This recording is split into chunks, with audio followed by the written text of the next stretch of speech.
grew up in a setting that was very much centered around the kitchen table. My parents had a huge garden growing up. We had, every Wednesday was vegetable night. We're French, we're not Italian, so we didn't eat spaghetti, but we had vegetables.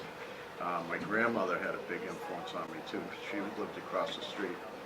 My grandfather died when I was 4, so every day she'd be calling me up, Ronnie, when are you going to come over? You're going to come over and have lunch? You're going to come over and have dinner? So I'm like 4 and 5 years old. I'm eating gâteau and black pudding, which is blood sausage, and I'm eating pork pie and liver and onions. I mean, not typical stuff they eat when you're 5 years old, but, you know, she loved the company. I loved the way she prepared the food, and I think that's what really got me interested in food.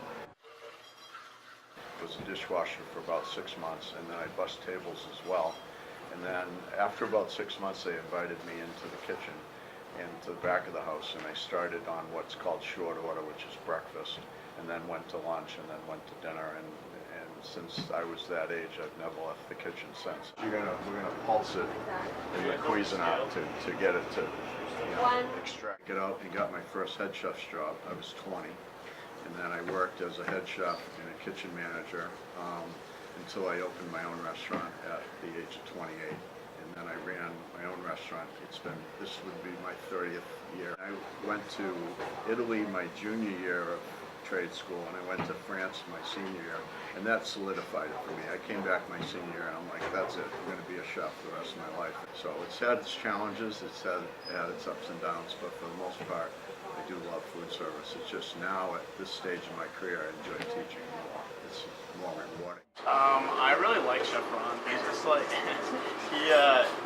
really knowledgeable, especially in the kitchen, but because he has so much experience, but it's crazy how he can just float around to every single station and just like know exactly where people need help, and you know, like it's just, I don't know, he's a huge help. I feel like I'm really making a real contribution to something good, you know, and I think that most students are like sponges, you know, they just really absorb all this information, and it's a wonderful transformation to see me participate in getting them excited about food. Now, it's a life skill, regardless if you go into the business or not. You know, it's a life skill. You know, you're going to live better, be happier, and I think ultimately more successful if you're going to learn how to prepare food and eat well and entertain and take care of your family if you get to that point. I think it's all very important. Really good.